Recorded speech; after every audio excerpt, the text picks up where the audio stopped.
Oremos juntos. Dios Padre Santo y Misericordioso, que nos amas, nosotros vivíamos cometiendo pecados alejados de ti, pero tú nos tuviste en misericordia y nos amaste, y Jesús recibió el juicio en nuestro lugar.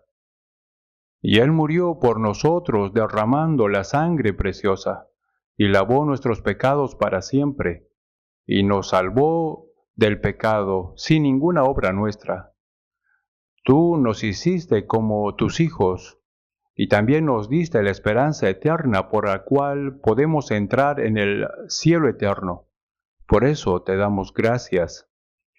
En este tiempo nosotros que fuimos rescatados por tu sangre preciosa, estamos aquí reunidos juntos aprendiendo tu palabra y alabando tu amor y tu gracia. Gracias por permitirnos esta santa comunión con el Señor. Creemos que tú estás con nosotros en este lugar. Míranos a cada uno de nosotros, llénanos con tu gracia, tu palabra y el poder del Espíritu Santo. Guíanos para que seamos más perfectos cada día y podamos vivir siendo dignos de ser tus hijos y vivir conforme a tu voluntad por el resto de nuestra vida. Hay muchas iglesias nuestras en todo el mundo y hay muchos hermanos que están guardando su fe a pesar de muchas dificultades. Llénalos con tu palabra y con el poder del Espíritu Santo.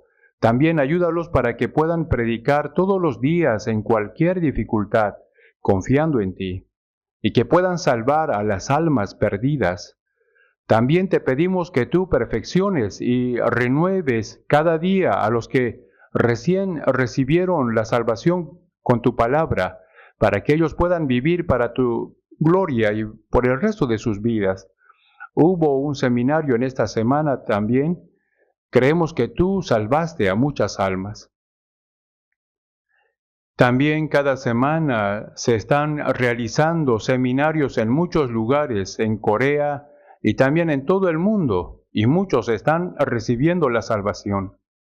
Queremos que tú operes para que ellos puedan vivir conforme a tu voluntad, perfeccionándose cada día por tu palabra y por el Espíritu Santo. Hay muchos predicadores y pastores que están evangelizando en muchos lugares en todo el mundo. Ayúdalos y llénalos con tu poder y con tu palabra, para que ellos puedan cumplir tu santa obra en este fin de siglo. Señor, que nos das las palabras necesarias y nos enseñas el camino de donde debemos andar en cada tiempo oportuno. Ayúdanos y guíanos en este tiempo también para que podamos entender tu palabra, tu santa voluntad y qué debemos hacer para el Señor. En el nombre de Jesús hemos orado. Amén. Vamos a leer la Biblia. Busquemos la Biblia en San Mateo capítulo 7. San Mateo capítulo 7.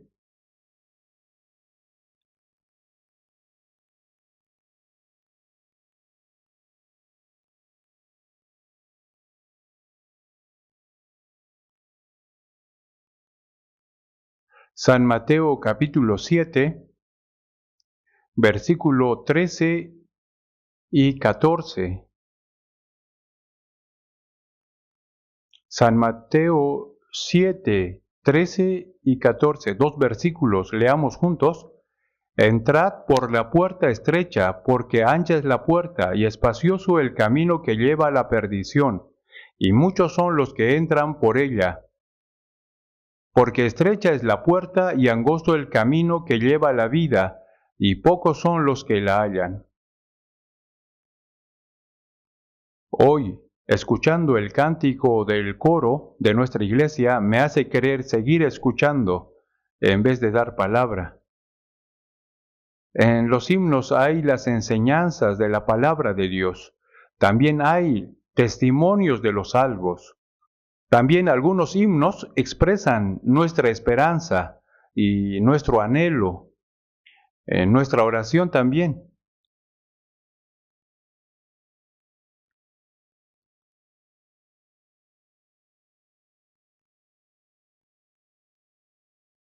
Primero, algunos salvos, habiendo experimentado la salvación, hicieron poemas explicando la verdad que entendieron en sus corazones firmes. Y después otras personas le pusieron melodías a estos poemas. Así fueron creados los himnos. Por esta razón, al pensar una y otra vez en la letra de los himnos, podemos encontrar muchos significados. También nos conmueven. Por eso, espero que todos los hermanos en las casas canten muchos himnos, también sobre todo los que mediten.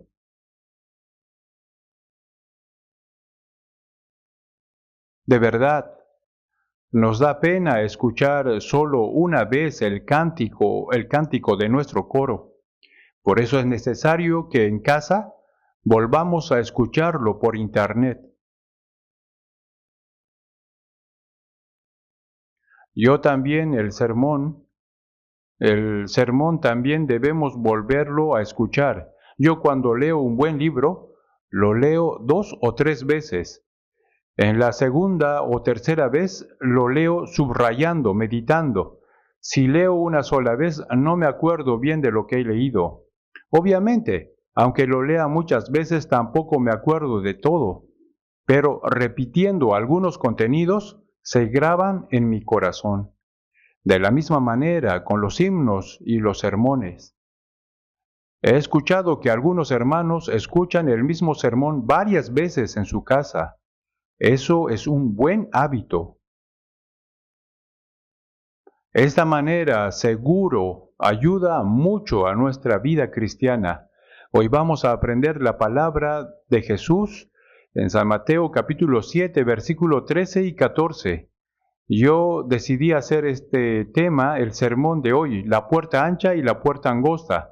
La Biblia dice que el camino de los hombres son como camino de un viajero. Levítico capítulo 25, 23 dice, pues vosotros, forasteros y extranjeros, sois para conmigo. También en Primera de Pedro capítulo 2, 11 dice, amado, yo os ruego como a extranjeros y peregrinos. Peregrinos quiere decir un viajero que está yendo por un camino. Nosotros, salvos, no somos un viajero que está vagando sin rumbo. Somos los que estamos viajando hacia un destino fijo. O sea, tenemos un destino fijo. Por eso, según la Biblia, somos un viajero que viaja a su partida. Pero el Señor dijo que hay 2 caminos y 2 puertas ante todas las personas. Son el camino de la muerte y su puerta, y el camino de vida y su puerta.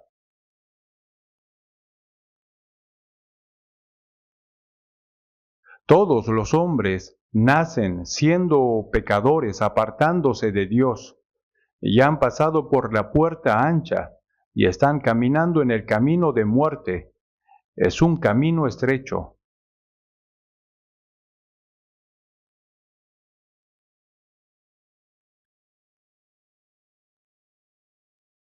Yo pienso que este mundo no es el cielo ni el infierno, es un lugar intermedio. Por eso a veces podemos gustar el sabor del cielo y también a veces podemos gustar el sabor del infierno. ¿Por qué? En nuestra vida a veces nos pasa algo feliz, a veces nos pasa algo triste y sufrido.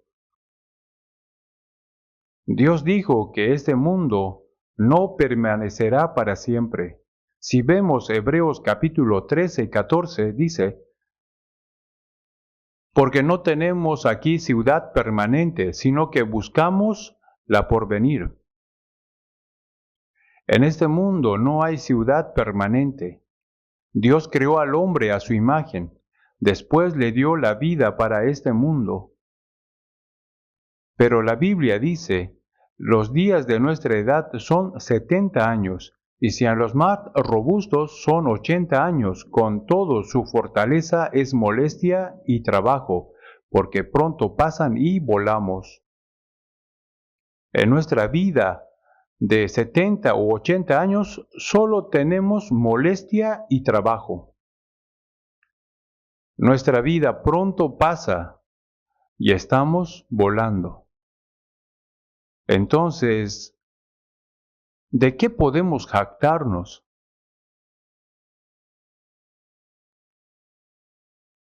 A veces, si decimos a los que tienen mucha edad, a los ancianos, usted ya ha vivido mucho tiempo, ya no ve bien, no escucha bien, y su cuerpo ya no es el mismo. Si así decimos a ellos, entonces nos responden, nadie sufrió tanto como yo en la vida. Yo tenía mucho sufrimiento. Así ellos solo recuerdan el sufrimiento que tuvieron. Haciendo en nuestra vida solo hay molestia y trabajo, pero la Biblia dice que Dios no aflige ni entristece voluntariamente a los hijos de los hombres. Él no nos da aflicción a propósito, sino que nos permite para enseñarnos que en este mundo no hay felicidad, ni reposo verdadero, ni paz verdadera. Adán cometió pecado y Dios maldijo este mundo. Y después de esto, todos los hombres tenían que trabajar y sudar para alimentar a su familia, y las mujeres tenían que tener dolor de parto para criar a sus hijos. Así nuestra vida está llena de sufrimiento y de trabajo. Porque, ¿por qué Dios maldijo la tierra y dio el sufrimiento y el dolor a los hombres? Para que no vivan poniendo su esperanza en este mundo. La Biblia dice, no ames al mundo ni las cosas que están en el mundo. Es decir, que las cosas de este mundo no quiten su corazón. Porque el mundo pasa y sus deseos, pero el que hace la voluntad de Dios permanece para siempre. La voluntad de Dios es recibir la salvación por la gracia y entrar en el reino de Dios. La Biblia explica que este mundo no es un lugar donde viviremos para siempre, sino es un lugar temporal antes de ir al mundo eterno después de morir. Así que primero, los que no son salvos tienen que entender que ahora están yendo rumbo a la destrucción, apartándose de Dios. Tienen que arrepentirse, después pasar por la puerta de la salvación, preparada por Dios. Así tiene que ir por el camino de vida.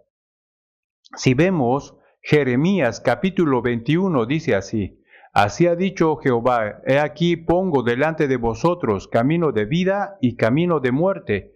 Dios puso dos caminos ante todas las personas, el camino de vida y el camino de muerte. Es decir, el camino que lleva a la vida eterna y el camino que lleva a la caída eterna. Así puso dos caminos ante todas las personas. Por eso deben elegir el camino de vida para la vida eterna. También si vemos Proverbios capítulo 14 y 12 dice, hay camino que al hombre le parece derecho, pero su fin es camino de muerte. Uno piensa que está en el camino de ir al cielo, pero al final va al infierno. Así dice, hay camino que al hombre le parece derecho. Así dice, ¿qué camino será este? Muchas personas creen que hacer bien la vida religiosa y creen en Dios fervientemente es el camino de ir al cielo, pero este camino los lleva al infierno, es el camino de muerte, camino que al hombre le parece derecho, pero su fin es camino de muerte. También Proverbios capítulo 15, 24 dice, el camino de la vida es hacia arriba al entendido, para apartarse del Seol abajo. Los entendidos, o sea, los sabios, son los que encontraron el camino de la salvación. comprendiendo bien la voluntad de Dios por su gracia. Pero los necios creen que su camino es correcto, pero al final perecen para siempre. Al final tienen que ir al infierno. Los entendidos siempre piensan y confirman su camino con la palabra de Dios. Por eso su camino es hacia arriba y se aparta del Seol abajo.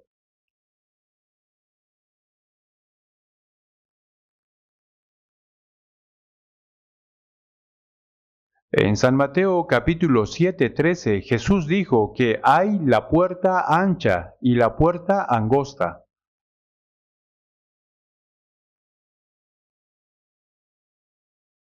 Esto no significa que están divididos los creyentes y los incrédulos.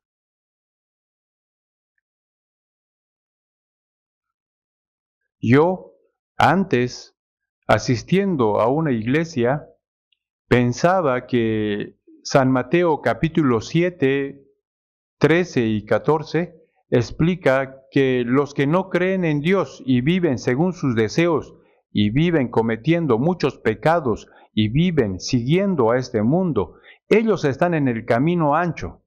Ellos han pasado por la puerta ancha. Así pensaba.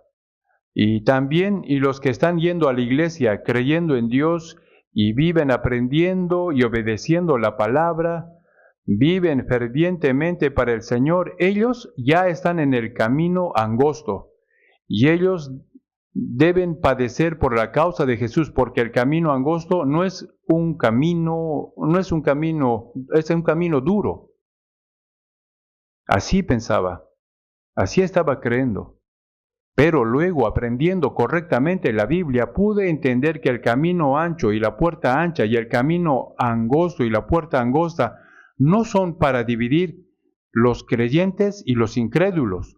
Los incrédulos obviamente están en el camino de muerte porque viven apartándose de Dios y viven en medio de los pecados. El problema es que entre los creyentes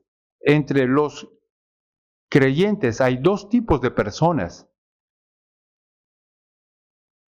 Hay dos tipos de personas entre los creyentes. En San Mateo capítulo 7, 21, del 21 al 23, hasta el 23, yo les leo. San Mateo 7, 21. No todo el que me dice, Señor, Señor, entrará en el reino de los cielos, sino el que hace la voluntad de mi Padre que está en los cielos. Muchos me dirán en aquel día, Señor, Señor, ¿no profetizamos en tu nombre? ¿Y en tu nombre echamos fuera demonios? ¿Y en tu nombre hicimos muchos milagros? Y entonces les declararé, nunca os conocí, apartaos de mí, hacedores de maldad. Yo me sorprendí mucho viendo esta palabra, leyendo esta palabra. Aquí dice, no todo el que me dice Señor, Señor. Hay muchos que dicen Señor, Señor. Sería bueno que todos los que dicen Señor, Señor puedan entrar al cielo, pero no todos pueden ir al cielo, aunque digan Señor, Señor. También en otra parte de la Biblia dice, porque todo aquel que invocare el nombre del Señor será salvo. Pero eso no significa que solo diciendo Señor con su boca puede ir al cielo. ¿Por qué? Porque dice la Biblia, nadie puede llamar a Jesús Señor sino por el Espíritu Santo. Los que dicen Señor, Señor, obviamente son los creyentes. Había una señora que siempre decía Señor, Señor. Señor. Mientras caminaba, se cayó y dijo, Señor, Señor. También en la cocina, prendiendo la cocina cuando el fuego quería apagarse, también dijo, Señor, Señor. También cuando alguien le dio una manzana, también dijo, Señor. Así siempre decía, Señor, Señor. Parece que es una persona que tiene una fe grande. Si la Biblia dijera que todos los que dicen, Señor, Señor, pueden entrar al cielo, entonces habría sido bueno, Pero dice, no todo el que me dice Señor, Señor entrará en el reino de los cielos, sino el que hace la voluntad de mi Padre que está en los cielos. Un día yo mostré este versículo a una señora que era diaconisa de otra iglesia. Yo le dije, no todo el que me dice Señor, Señor entrará en el reino de los cielos. Y ella me dijo que, claro, pastor, solo dice Señor, Señor con su boca y no vive fervientemente y solamente va fiel a la iglesia con el corazón. Obviamente esta persona no puede ir al cielo. Entonces yo le dije, pero señora, aquí dice, sino el que hace la voluntad de mi Padre que está en los cielos. ¿Y usted ha hecho la voluntad de Dios? Sí, claro, hay que hacer la voluntad de Dios. ¿Y usted lo ha hecho? Sí, yo he hecho la voluntad de Dios. Y le pregunté, ¿qué es la voluntad de Dios? Ella me dijo, siempre ir a la iglesia, orar mucho, toda la noche, trabajar mucho en la iglesia, servir al Señor fervientemente. Así ella me explicaba. Entonces le hago otra pregunta, ¿haciendo todo esto puede ir al cielo?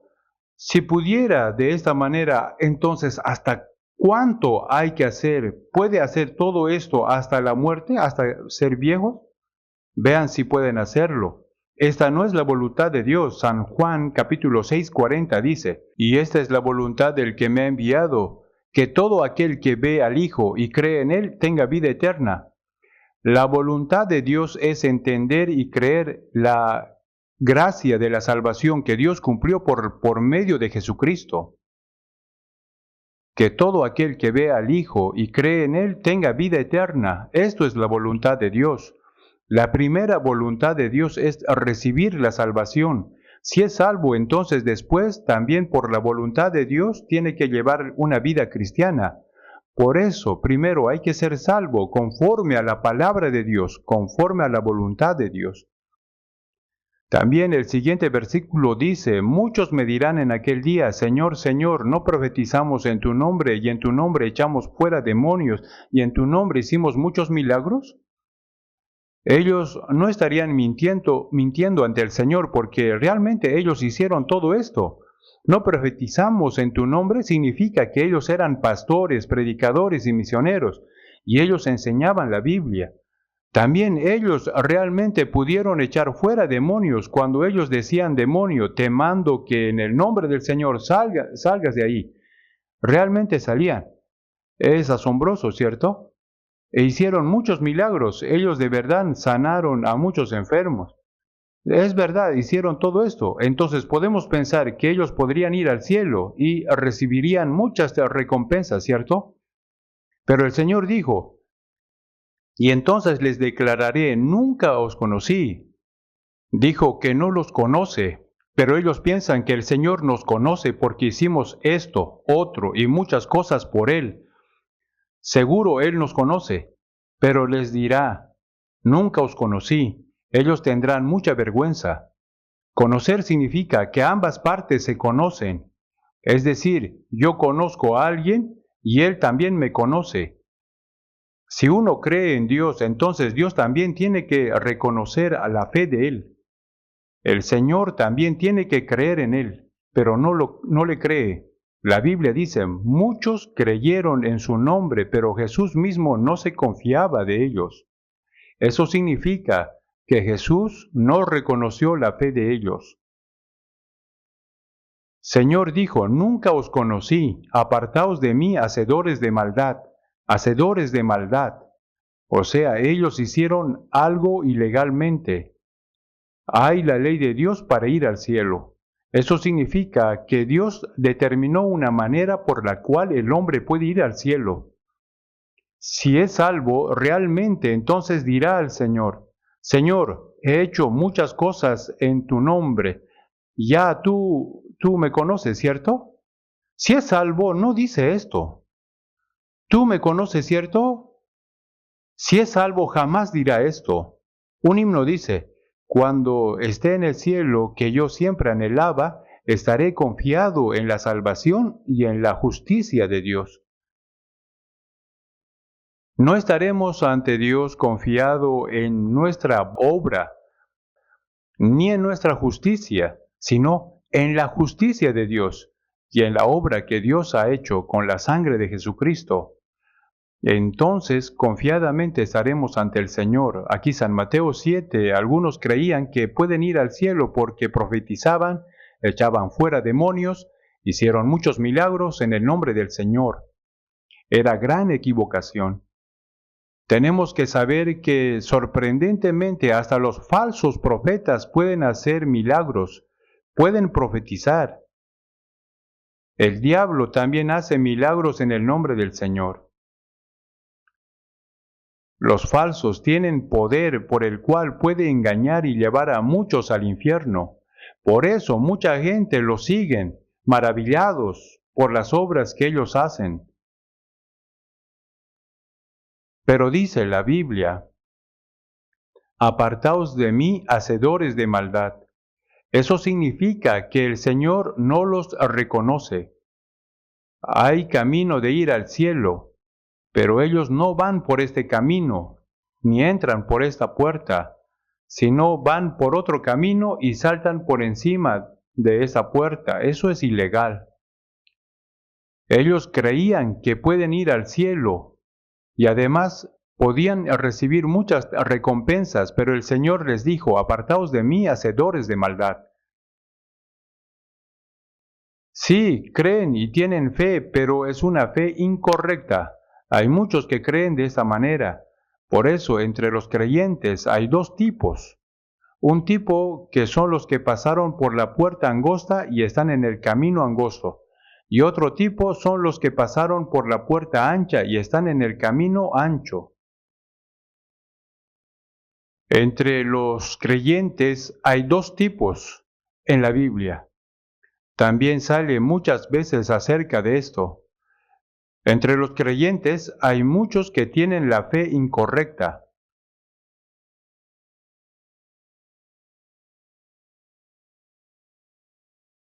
En Santiago capítulo 2, 19 dice,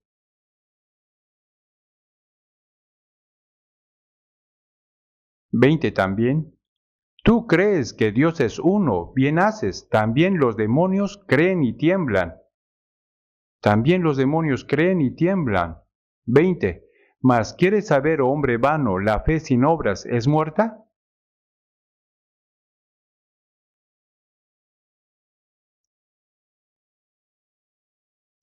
Porque como el cuerpo sin espíritu está muerto, así también la fe sin obras está muerta. Si tiene la fe y conoce a Dios y cree en Jesucristo y también explica bien el Evangelio, pero al ver sus vidas y sus obras, de verdad no son salvos. El cuerpo sin espíritu está muerto, así también la fe sin obras está muerta. Con esta fe muerta no puede ir al cielo.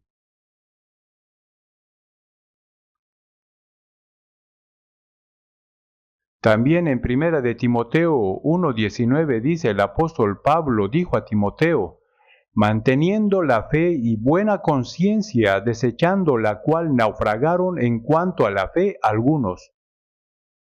Como un barco que naufraga en el mar, todos mueren. Así es la fe incorrecta.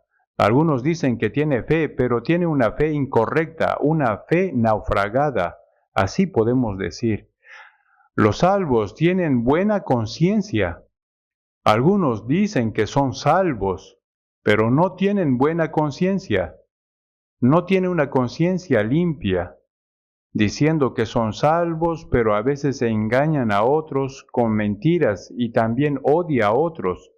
Cuando les digo que está mal lo que están haciendo, pero ellos no tienen remordimiento de conciencia y dicen que pueden equivocarse porque son humanos.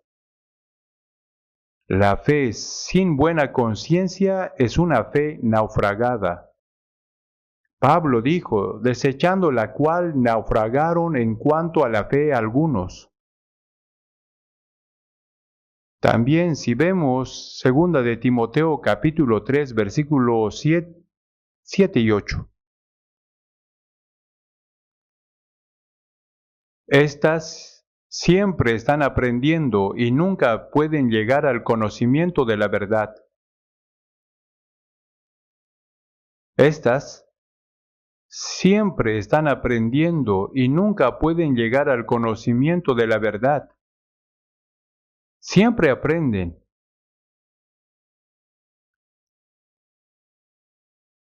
pero no saben ni entienden la verdad. No saben qué es el Evangelio. Algunos aprenden mucho en la universidad teológica, pero no saben nada. Yo también así estudiaba teología, pero ahora no me acuerdo nada. Los pastores, los profesores que enseñan, también enseñan solo con libros. No es que ellos enseñan entendiendo la verdad, sino con los libros. Por eso la Biblia dice, estas siempre están aprendiendo y nunca pueden llegar al conocimiento de la verdad. Al final ellos enseñan contra la verdad y el orgullo entra en sus corazones. Por eso dice la Biblia, así también, estos resisten a la verdad, hombres corruptos de entendimiento, réprobos en cuanto a la fe. El pueblo de Israel fue un pueblo escogido por Dios, ¿cierto? Por eso ellos guardaban los mandamientos y el día de reposo y también diezmaban. Así hicieron muchas obras para Dios. Pero al final ellos rechazaron a quien fue enviado por Dios. Era sorprendente. Por eso en San Juan capítulo 48-44, los judíos dijeron que ellos eran hijos de Dios, pero Jesús les dijo, su padre es el diablo. Vamos a leer. Vosotros sois de vuestro padre el diablo y los deseos de vuestro padre queréis hacer. Él ha sido homicida desde el principio y no ha permanecido en la verdad porque no hay verdad en él. Cuando habla mentira, de suyo habla porque es mentiroso y padre de mentira. Los judíos decían que eran hijos de Dios y que Dios era su padre, pero Jesús les dijo que su padre era el diablo. Por eso los judíos querían matar a Jesús. Pero de verdad el padre de ellos era el diablo. Hoy en día también hay muchos que dicen que son teólogos. Ellos son famosos en algunas iglesias, enseñan en la universidad, pero no entendieron la verdad. No saben qué es el Evangelio. Ellos aborrecen y persiguen a los que predican la verdad.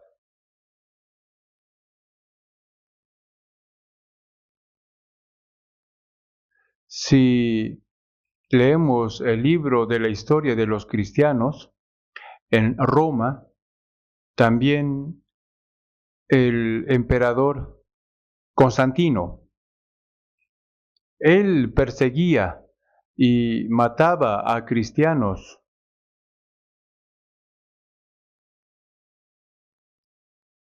Pero un día él ha visto la cruz en su sueño y escuchó que haga guerra con la bandera de la cruz. Y él se despertó de su sueño. Y él realmente hizo una guerra según lo que ha escuchado en su sueño. Y realmente ganó con la bandera de la cruz. Por eso él se convirtió en cristiano. Y dice que cada día 3,000 de sus siervos fueron bautizados.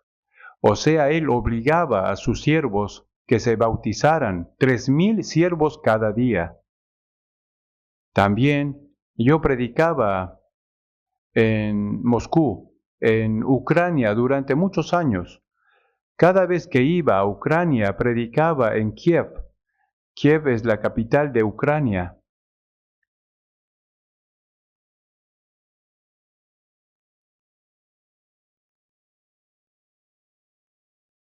Kiev y Moscú son las ciudades grandes y son muy parecidas y son muy hermosas. En el centro de la ciudad de Kiev, de Ucrania, hay muchas iglesias ortodoxas rusas. Ahí hay un río grande y hermoso. Cuando yo visité allá a Kiev, yo escuché que en el tiempo antiguo un rey de este lugar creyó en Jesús y se bautizó y después obligaba a sus siervos que se bautizaran en este río. Ahí también empezó un falso cristianismo. También el emperador Constantino hizo un favor especial al cristianismo y también le dio una potestad especial al líder de la iglesia que estaba en Roma. Le dio un poder especial al líder de la iglesia de Roma. Dijo, el líder de la iglesia de Roma es la cabeza de todas las iglesias. Ahí comenzó el papismo, el sistema papal, porque decía que como los 12 discípulos, Pedro era primero entre 12 discípulos, Pedro recibió la llave del cielo, así también hay la cabeza de todas las iglesias. Por eso el Papa de la Iglesia Roma es sucesor de Pedro y el líder y la cabeza de todas las iglesias. Así empezó una doctrina muy rara de la Iglesia Católica. Y a veces entre el emperador y el papa de la iglesia chocaban y peleaban. El papa de la iglesia católica tenía poder grande. Una vez un emperador de Roma tenía que pedir perdón al papa por 3 días arrodillado, humillado y descalzo. Así pasó una vez. En algunos tiempos el poder del papa superaba el poder del emperador. Así la Iglesia Católica podía tener el poder político. Con ese poder mataba a muchos cristianos, porque los salvos que entendieron bien la verdad no seguían la enseñanza del Papa. Por eso decían que ellos eran sectas y los mataban quemándolos. La Iglesia Católica mató a muchos cristianos diciendo que ellos eran sectas. Después, y el país y la iglesia quitaron la riqueza de ellos, dividiéndolo en 2 partes. Eso lo digo porque está escrito en la historia de la iglesia. Si no fuera así, no lo diría. Así la iglesia católica mataba a muchos cristianos con su potestad. Ahora también muchas iglesias cristianas y muchos cristianos que no han renacido persiguen a los cristianos renacidos, a los hijos de Dios. Si les diera una potestad política, quizás en nuestra época también matarían a los cristianos verdaderos. En España había un dictador.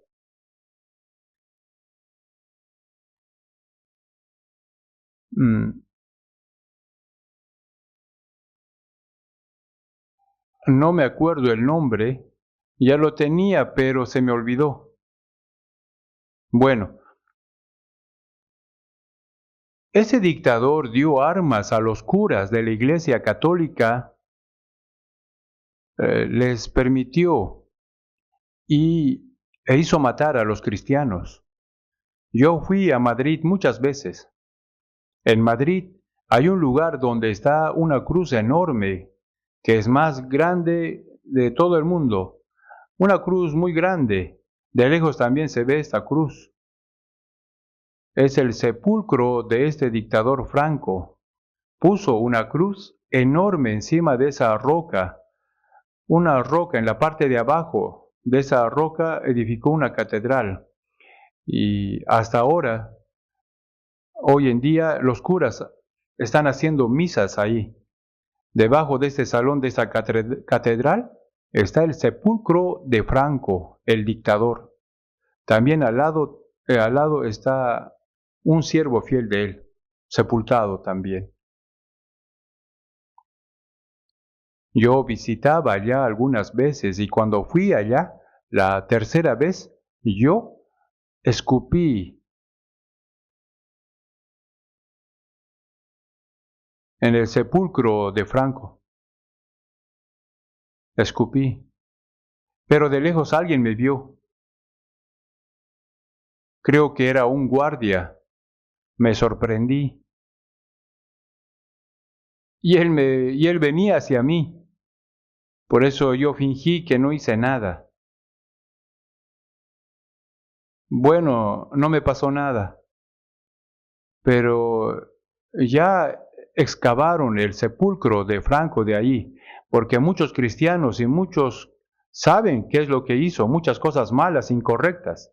Han hecho muy bien de sacarlo de ahí, porque él dio armas a los curas de la Iglesia Católica y los hicieron matar a los cristianos y los tiraron al mar de la parte norte de Madrid. Hay una roca en la parte del mar, ahí dice que él tiró a los cadáveres de los cristianos. Así muchos cristianos fueron matados. Esto ocurrió hace unas décadas atrás, hace pocos años atrás. Ahora también si le diera una potestad a la iglesia eh, cristiana, entonces matarían a los cristianos verdaderos, a los hijos de Dios. Por eso hay muchos que quieren matarnos. Ellos dicen que son creyentes, pero se oponen contra el Evangelio y persiguen a la iglesia de Dios. En Gálatas capítulo 4, 29 dice, pero como entonces el que había nacido según la carne perseguía al que había nacido según el Espíritu, así también ahora, en nuestra época ocurrió esto. Un dictador dio armas a los curas para perseguir a los cristianos.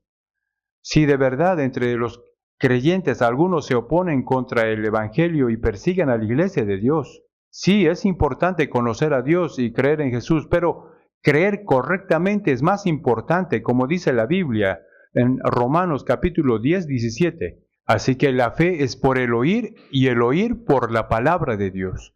Uno debe ser salvo creyendo conforme a la Biblia, debe nacer de nuevo conforme a la palabra y vivir como cristiano conforme a la palabra. Tiene que mostrar que es un cristiano real. Así puede ir al cielo conforme a la iglesia verdadera. Algunos creen que yendo a la iglesia pueden ir al cielo. También algunos creen que en el bautismo es una señal de la salvación.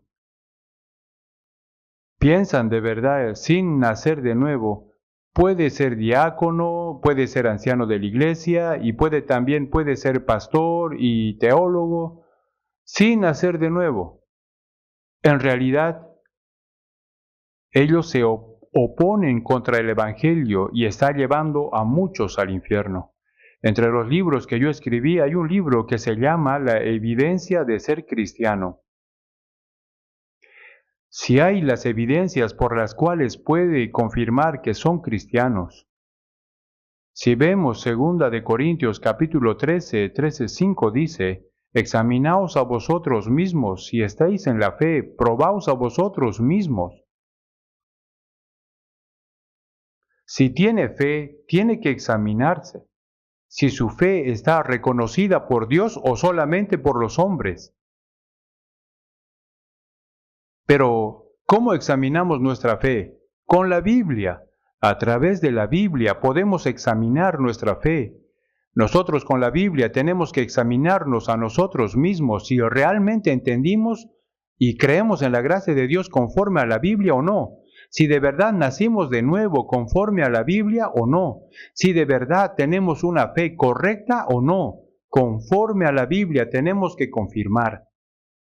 ¿Nuestra fe será reconocida por Dios o solamente será una fe hecha por los hombres? ¿O una fe solo reconocida por los hombres? Eso tenemos que examinar. A veces nos hacemos chequeo general para saber si tenemos alguna enfermedad o no, o si estamos bien de salud o no. Así confirmamos cómo está nuestra salud con un chequeo general. Como esto, también tenemos que examinar nuestra fe. Aunque sea 10 o 100 veces, tenemos que examinarnos para estar seguros. Pero algunos dicen que solo yendo a la iglesia, creyendo en Dios, pueden ir al cielo. Si va a la iglesia fervientemente, puede ser reconocido por otras personas como un buen cristiano. Pero el problema es si Dios reconoce o no su fe. ¿Por qué? Porque hay muchos religiosos, pero no hay muchos cristianos renacidos. Si yo digo esto, entonces alguien podría pensar que yo soy egoísta. Ese pastor piensa que él solo es correcto y el resto que está mal. Pero no es así, porque la Biblia indica claramente. En San Juan capítulo 3 sale un judío religioso, Nicodemo, y Jesús le dijo, respondió eso y le dijo, de cierto te digo que el que no nace de nuevo no puede ver el reino de Dios. Nacer de nuevo significa que uno que nació con la carne y tiene que nacer otra vez espiritualmente, entendiendo la gracia de Dios. Jesús dijo, no puede ver el reino de Dios si no nace de nuevo. Nicodemo se sorprendió y dijo, Jesús, ¿cómo puede un hombre nacer siendo viejo? ¿Puede acaso entrar por segunda vez en el vientre de su madre y nacer? O sea, él no entendía qué significa nacer de nuevo. Jesús dijo, de cierto te digo, que el que no nace de agua y de espíritu no puede entrar en el reino de Dios. Porque estrecha es la puerta y angosto el camino que lleva a la vida, y pocos son los que la hallan. El camino de vida es angosto y la puerta es estrecha, por eso los pocos entran y los que creen y hallan. Muchos que van por el camino ancho y la puerta ancha.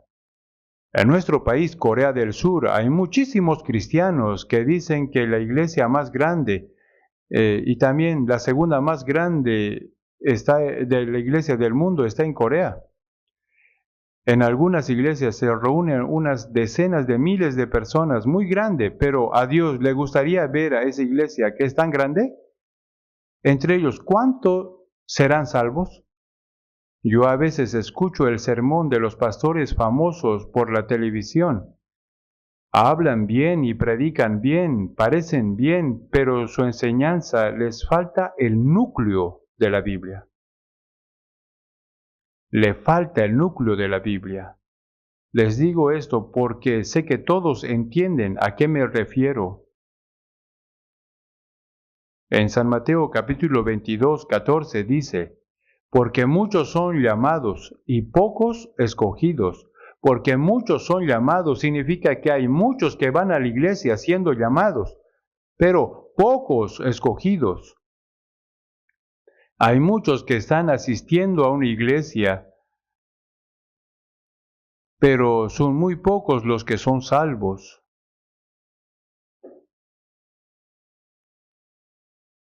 Si vemos en 1 de Corintios capítulo 10:5, dice que cuando Israel salió de Egipto, en total 600,000 salieron, solo contando los hombres que tenían más de 20 años. Pero la mayoría murió en el desierto durante 40 años antes de entrar en la tierra de Canaán. Por eso la Biblia dice, pero de los más de ellos no se agradó Dios. Para Dios no es importante una cantidad grande, no es importante.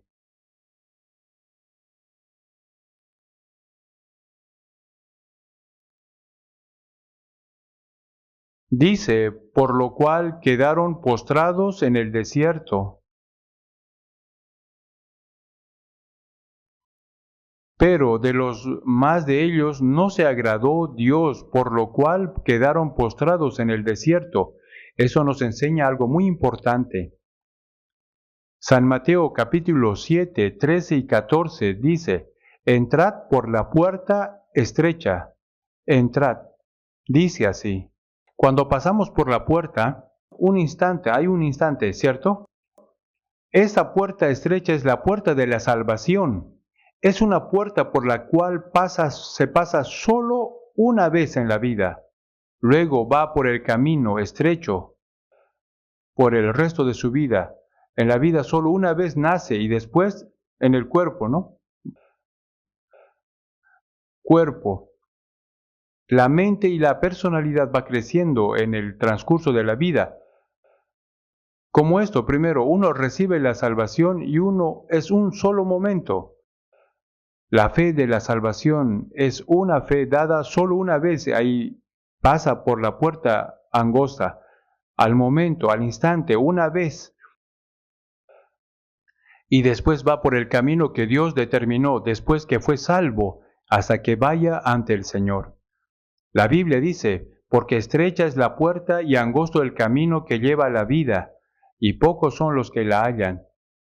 El camino para la vida es angosto. ¿Por qué es angosto? Porque muchas personas no pueden entrar allá. No pueden entrar con sus pecados, ni pueden por su propia obra. No se puede entrar por ninguna manera humana, sino solo por la gracia de Dios. Por eso es un camino angosto. Porque estrecha es la puerta y angosto el camino que lleva a la vida, y pocos son los que la hallan. En Hechos capítulo 14, 22, sale que el apóstol Pablo predicaba en Listra, pero los judíos lo siguieron hasta allá y le apedrearon y lo mataron. Después de ello, lo tiraron fuera de la ciudad. Luego sus discípulos le encontraron y dijeron, no, nuestro maestro murió predicando el Evangelio, predicando la palabra. En ese momento el apóstol Pablo se levantó y después, ¿qué hizo él? Él volvió a entrar a la ciudad donde fue apedreado. Entró otra vez allá, aunque todavía estaban los judíos quienes intentaban matarlo. Él no tenía ningún miedo.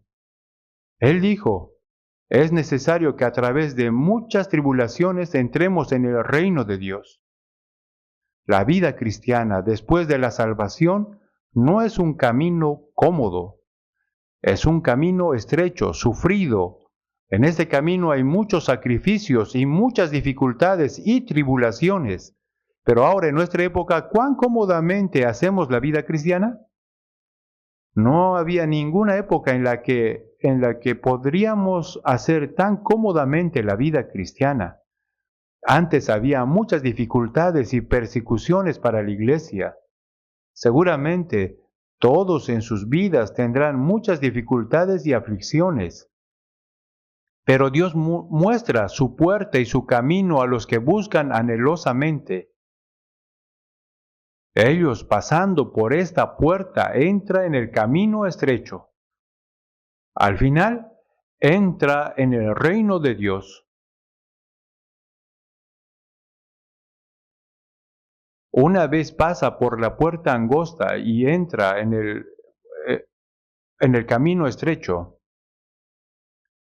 En San Juan capítulo 10, 9 dice, Jesús dijo, yo soy la puerta, y el que por mí entrare será salvo, y entrará y saldrá y hallará pastos.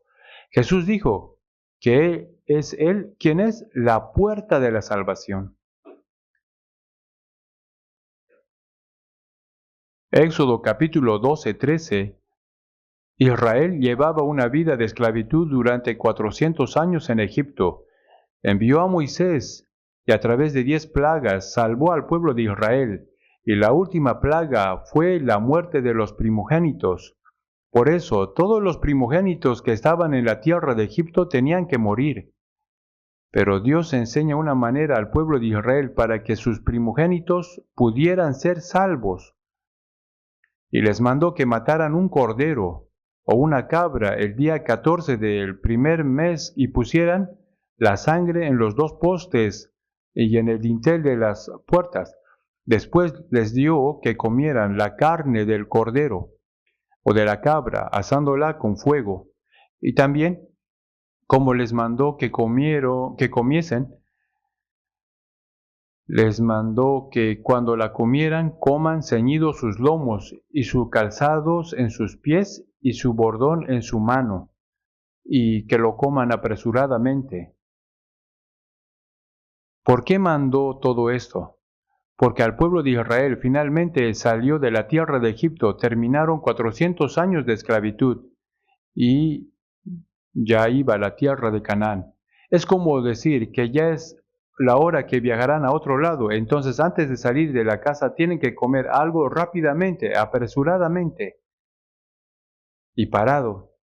Entonces, toda esa historia, ¿qué nos enseña? Jesús murió como el Cordero de Pascua. Por la última plaga, todos los primogénitos de la tierra de Egipto murieron, pero los israelitas, los judíos, pusieron la sangre en la puerta y ninguno murió. Ellos pudieron salir de Egipto e ir rumbo a la tierra de Canaán, la tierra prometida. Entonces, ¿cuán felices habrían sido ellos? Porque nadie murió por la ayuda de Dios como esto.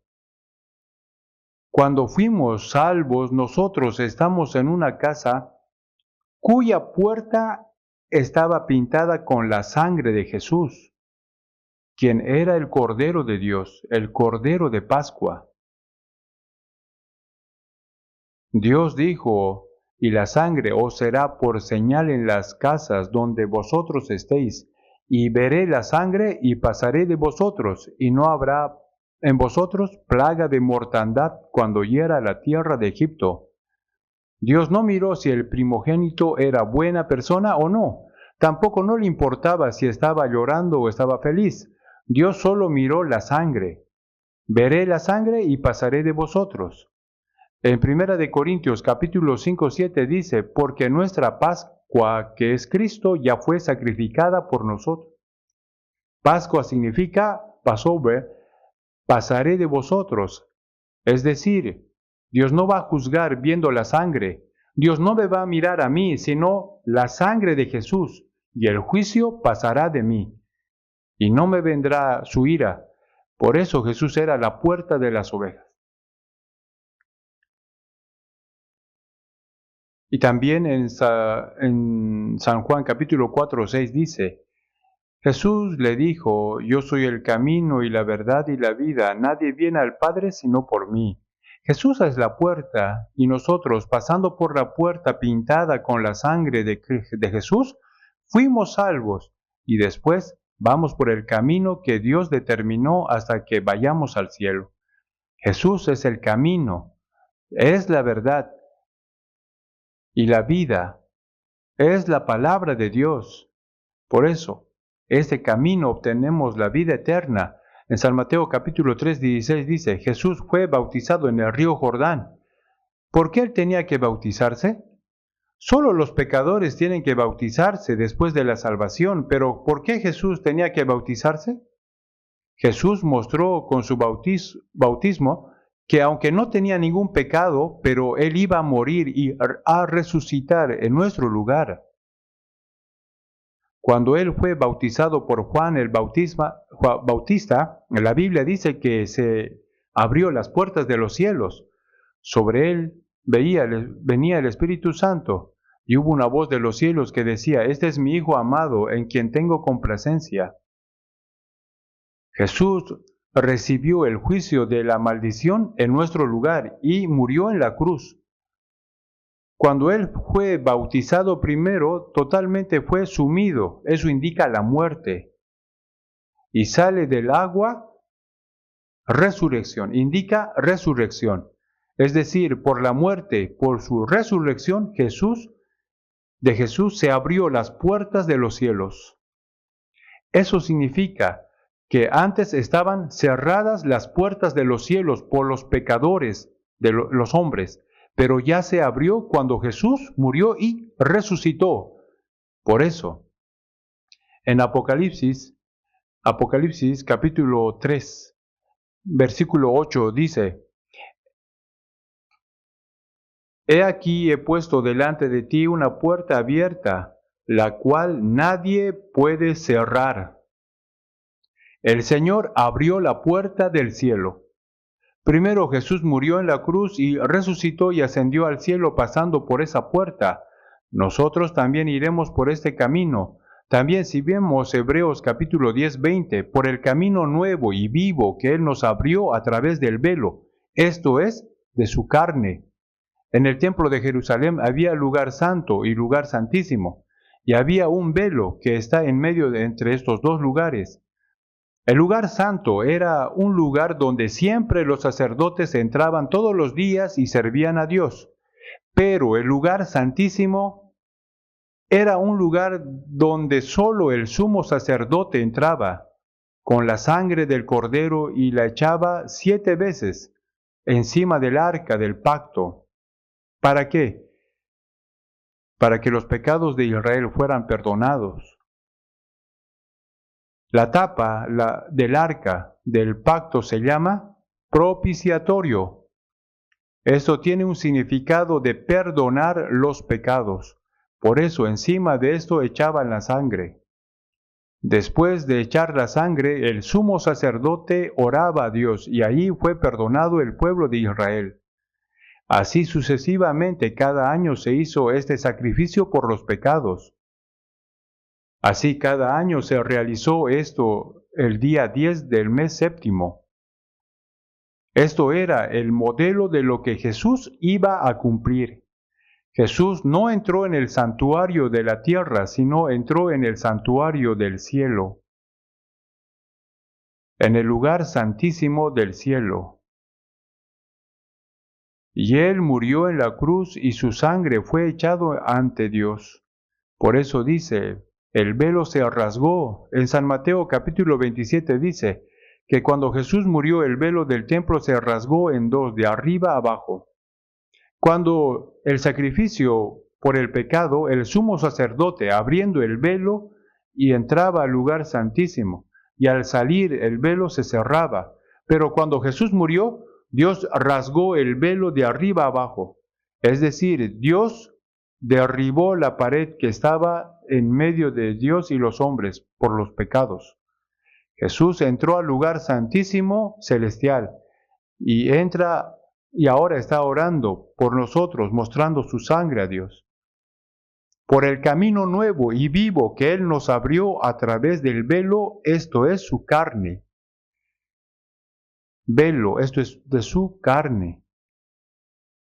Eso significa que entre Dios y nosotros estaba el velo. ¿Quién era? Jesús. El velo era Jesús. Por eso Jesús dijo a los judíos que si derribaran el templo de Dios y en 3 días lo edificaría. Pero los judíos no entendieron esto, porque el templo de Dios fue edificado durante 46 años y para ellos era imposible que Jesús reedificara en 3 días. Por eso criticaron a Jesús y querían matarlo. Si vemos en San Juan capítulo 2, los discípulos entendieron esta palabra, ni ellos mismos entendieron esta palabra en ese tiempo. Destruid este templo y en 3 días lo levantaré. Hasta los discípulos no entendían este versículo. La carne de Jesús es el velo del templo. ¿Por qué? Dentro de Jesús está Dios y fuera de Jesús está el mundo. Por eso, entre Dios y el mundo está puesta la carne de Jesús, quien era el velo. También entre Dios y nosotros está dividido por la carne, porque esta carne peca. Por eso Jesús, quien no tenía ningún pecado, vino siendo carne, fue rasgado y murió. Pero dice la Biblia, por el camino nuevo y vivo que Él nos abrió a través del velo, esto es de su carne. La carne de Jesús fue el velo y este velo se rasgó. Por eso ya no hay más velo entre Dios y los hombres. Se abrió a los hombres el camino para la vida eterna. Porque el velo, ¿quién era Jesús? El velo que se rasgó de arriba a abajo. Si vemos Génesis capítulo 7, 16. Génesis 7, 16. Noé hizo el arca y Dios metió a los animales en el arca primeramente. Por pareja, de dos en dos, Dios los metió en el arca. Después Dios él mismo cerró la puerta del arca, y juzgó este mundo.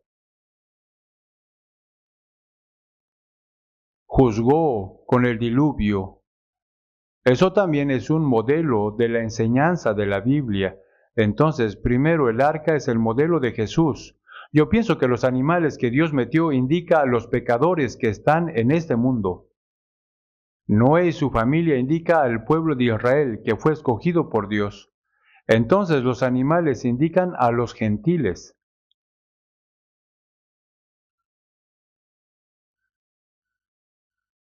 Cuando se acaba el tiempo de la gracia en el cual los judíos y los gentiles puedan ser salvos, Dios va a cerrar la puerta en ese tiempo. Debe entrar cuando esta puerta está abierta. Noé predicaba diciendo, entren rápidamente en el arca, porque ya pronto este mundo será juzgado por agua. Así predicaba la justicia de Dios. ¿Acaso Noé no habría dicho nada? No, seguro él andaba predicando. Entren rápido, por favor. La gente tal vez decía, no está loco, que del cielo van a caer aguas. Pero cuando Dios cerró la puerta y llovió durante 40 días, ahí la gente tocaba la puerta, ábreme, ábreme, ábreme, ábreme. Pero Dios cerró la puerta. ¿Y cómo Noé podía abrirla? También si vemos San Mateo capítulo 25, sale 10 vírgenes que estaban esperando al esposo. El esposo se tardaba y todas estaban durmiendo. Ahí llegó el esposo. Entonces todas se levantaron. Entre ellas, las que tenían la lámpara y el aceite pudieron prender el fuego tranquilamente, porque tenían lámpara y el aceite. Pero las que no tenían lámpara, pero no tenían el aceite, no pudieron prender el fuego, porque no tenían aceite. Por eso no podían recibir a su esposo. Así que ellas, imprudentes, pidieron el aceite a las que tenían.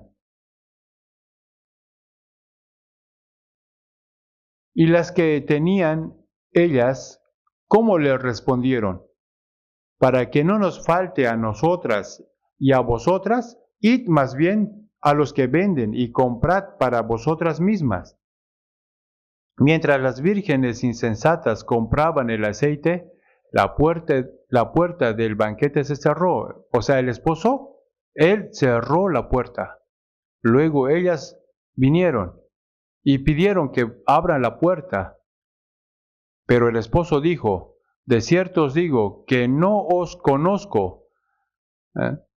Salió 13:24, dice, esforzaos a entrar por la puerta angosta, porque os digo que muchos procurarán y no podrán. Esforzaos a entrar por la puerta angosta, porque os digo que muchos procurarán entrar y no podrán. Hay muchos que creen en Dios para ir al cielo, pero muy pocos entrarán. En aquel día, muchos tocarán la puerta del cielo y dirán, Señor, Señor, ábrenos. El Señor les va a decir, no sé de dónde sois. Pero Señor, nosotros delante de ti hemos comido, hemos bebido, y en nuestras plazas hemos enseñado. Pero el Señor les dirá, os digo que no sé de dónde sois, apartaos de mí, hacedores de maldad. Así dice la Biblia. Ellos estaban creyendo que pueden ir al cielo, pero no podían.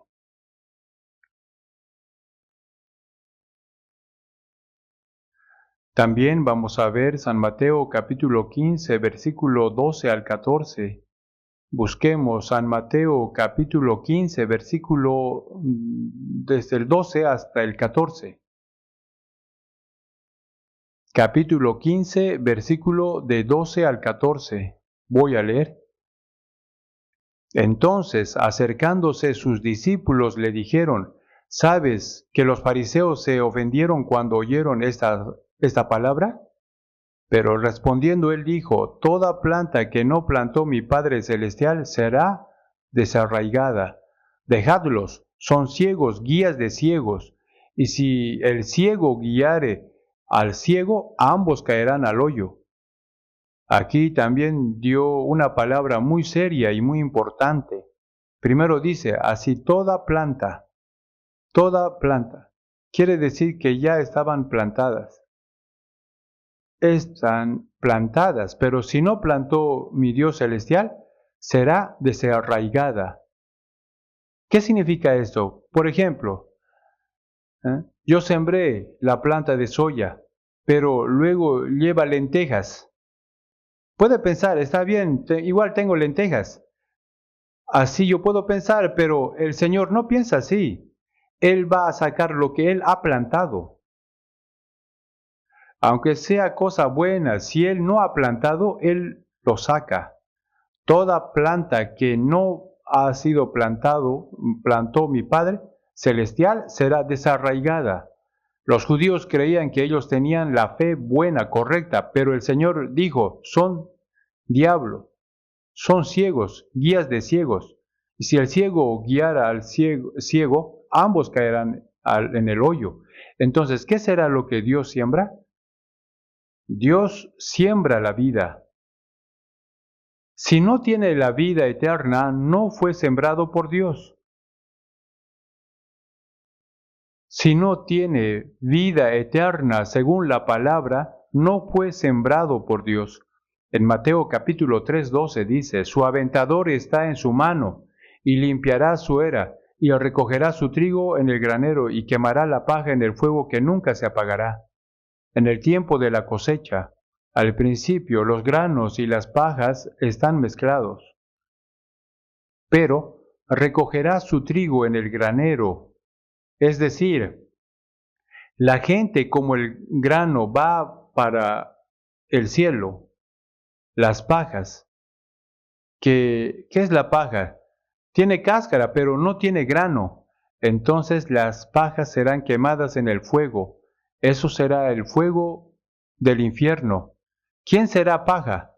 Entre los creyentes algunos son buenas personas, así bien a la iglesia también algunos se bautizan, algunos oran mucho, algunos viven fervientemente para el Señor, otras personas les alaban diciendo que tienen una fe grande, buena, pero son hipócritas, porque son religiosos.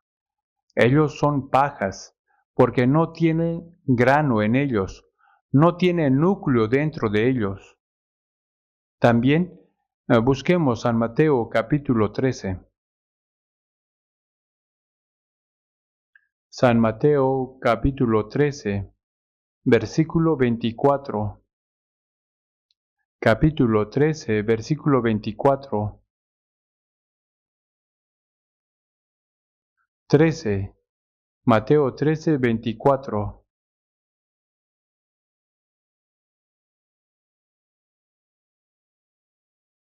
Les refirió otra parábola diciendo, el reino de los cielos es semejante a un hombre que sembró buena semilla en el campo.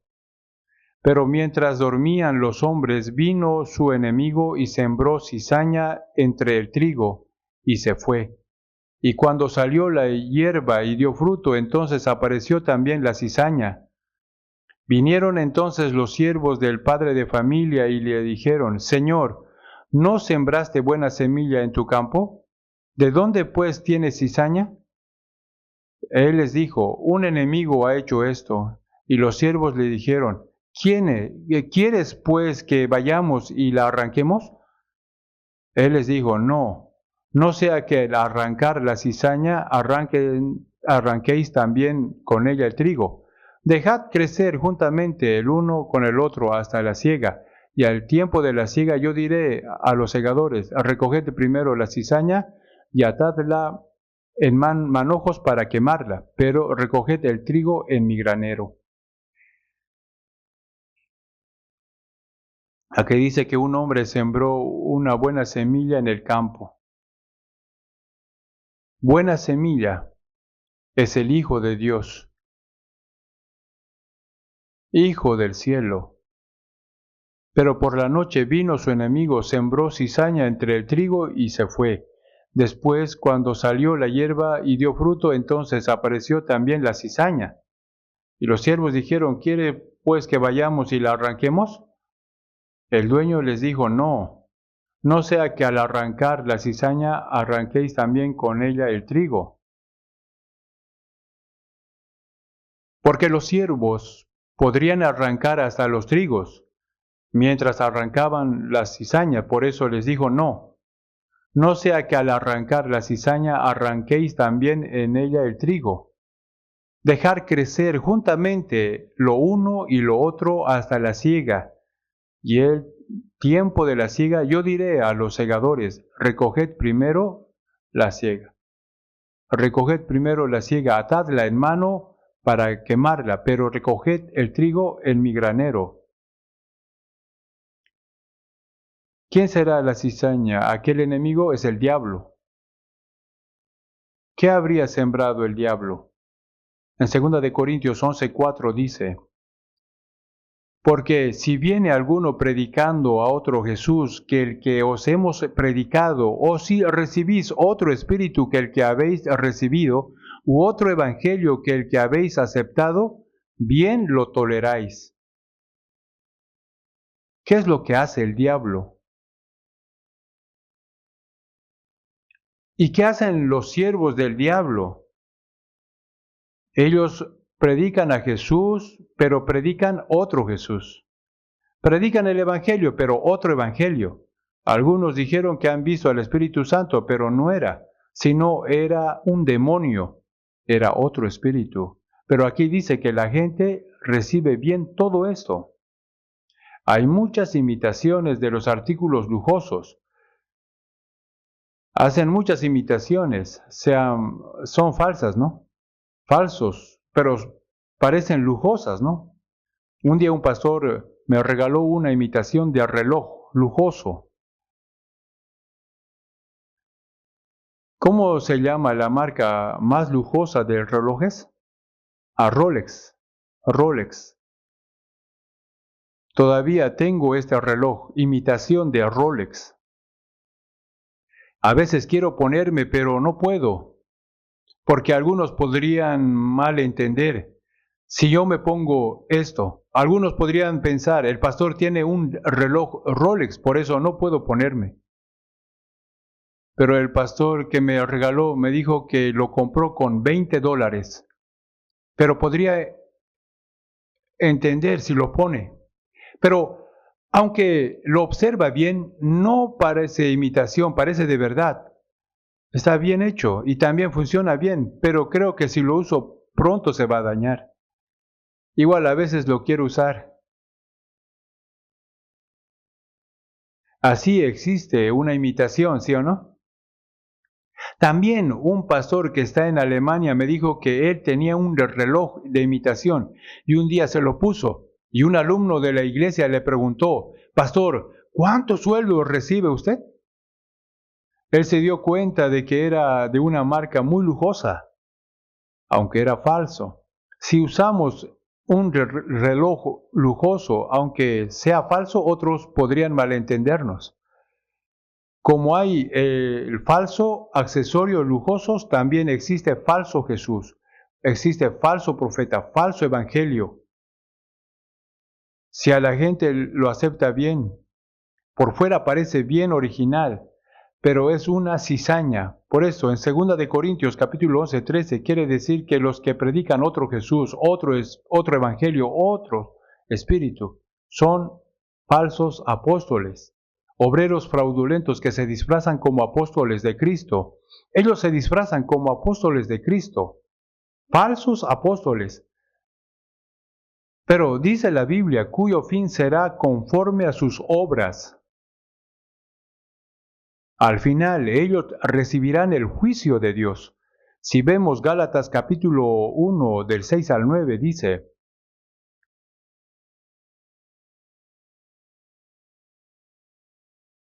Os anunciaré otro evangelio diferente del que os hemos anunciado, sea anatema. No que haya otro evangelio, sino que hay algunos que os perturban y quieren pervertir el evangelio de Cristo. Si cambia algo del evangelio, será otro evangelio, otro Jesús. También algunos dicen que recibieron otro Espíritu Santo, pero ellos en realidad eran demonios. También dice la Biblia más: si a nosotros un ángel o del cielo os anunciare otro evangelio diferente del que os hemos anunciado, sea anatema. Los que predican otro evangelio será anatema. Los que reciben también otro espíritu serán anatema.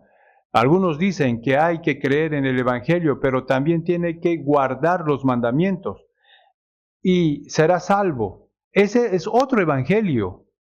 Los miembros de otras iglesias siguieron esta doctrina falsa, este evangelio.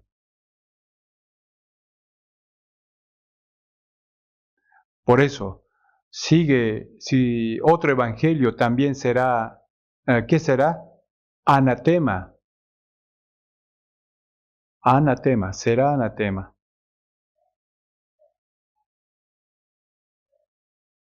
Los miembros de la iglesia de Gálatas siguieron otro evangelio. Gálatas capítulo 1, versículo 6. Estoy maravillado de que tan pronto hayáis alejado del que os llamó por gracia de Cristo para seguir otro evangelio, seguir un evangelio diferente. Si fueron llamados por la gracia de Dios y la entendieron y dijeron que eran salvos, pero estaban siguiendo un evangelio diferente. Pablo dijo: oh Gálatas, insensatos, no hay otro evangelio, no hay otro evangelio. Os anunciaré otro evangelio diferente del que os hemos anunciado, sea anatema. Si agrega algo en el evangelio puro, esto será otro evangelio, diferente evangelio. Por eso entre los incrédulos hay muchos que no son salvos. Sí hay los que pueden ir al cielo, pero son más los que van a ir al infierno, aunque son creyentes. Por eso el diablo sembró mucha cizaña en la iglesia. Pero los que solo hacen una vida religiosa, ellos también están contentos con su vida y con su fe. Es muy raro. Claro, la Biblia dice: examinaos a vosotros mismos en la fe, probaos a vosotros mismos. Pero ellos nunca se examinaron a sí mismos. Cuando asiste bien a su iglesia, ora fervientemente, hacen muchos servicios, ofrendan muy bien. Entonces su pastor le dice: diácono tal, seguro Dios le va a dar una gran recompensa. Entonces ellos responden: no, pastor, no he hecho nada. Pero en su corazón dirá: sí, claro, Dios me dará una gran recompensa. Pero ni siquiera puede ir al cielo. Cuente, ¿cuándo nació de nuevo? Nosotros también no tenemos que ser engañados. Yo creo que en nuestra iglesia la mayoría son salvos, porque si no es salvo sería difícil estar aquí, ¿cierto? Porque nosotros siempre decimos que tiene que ser salvo, tiene que nacer de nuevo. Sin embargo, si habrían algunos que no son salvos fingiendo que son salvos, si de verdad es salvo, entonces en su vida deben manifestarse las evidencias de ser cristiano. Porque la Biblia dice: la fe sin obras está muerta. También si vemos Romanos capítulo 2, 4 y 5, podemos saber que algunos no creen. Aunque escuchen el Evangelio, o menospreciáis las riquezas de su benignidad, paciencia y longanimidad, e ignorando que su benignidad te guía al arrepentimiento, pero por tu dureza y por tu corazón no arrepentido atesoras para ti mismo ira para el día de la ira y de la revelación del justo juicio de Dios, Con el corazón duro menosprecian la riqueza de la piedad y la gracia de Dios. Por eso no quiere recibir la salvación. En la iglesia muchos les alaban, les hablan diciendo, tienen una fe buena, por eso ellos están orgullosos de sí mismos, pero aunque no sean salvos. Por eso San Lucas 13 dice, esforzaos por la puerta angosta, porque os digo que muchos procurarán entrar y no podrán. Hay muchos que procuran entrar en el cielo, pero son pocos los que realmente entran. La Biblia dice, la mayoría no puede entrar. Por eso nosotros, si de verdad nacimos de nuevo por la gracia de Dios, entonces tenemos que seguir aprendiendo cómo tenemos que vivir siendo cristianos. Por eso cada semana estamos aprendiendo esto, ¿cierto? La salvación. Esta salvación nuestra es muy preciosa, por eso tenemos que vivir siendo dignos de ser cristianos conforme a la Biblia. Espero que ninguno de nosotros caiga, que vivan conforme a la palabra de Dios. Oremos juntos. Dios Padre misericordioso, nosotros vivíamos alejados de ti cometiendo pecados, y no te conocíamos. Sin embargo, tú nos amaste primero y moriste en nuestro lugar, y nos perdonaste eternamente con la sangre preciosa del Señor, sin pedirnos ninguna obra. Por eso te damos gracias. Nosotros fuimos salvos por tu sangre preciosa. Tú compraste nuestro espíritu y también nuestro cuerpo, así que somos tuyos. Nosotros creemos que ahora estamos viviendo en este mundo solo para servirte y para vivir para tu gloria y tu voluntad. Guíanos para que no llevemos una vida vergonzosa como hijos tuyos. Entre nosotros, si hay alguien que todavía no nació de nuevo, abre su corazón para que pueda ser salvo entendiendo tu gracia y permítele la vida eterna y la esperanza eterna. En el nombre de Jesús hemos orado. Amén.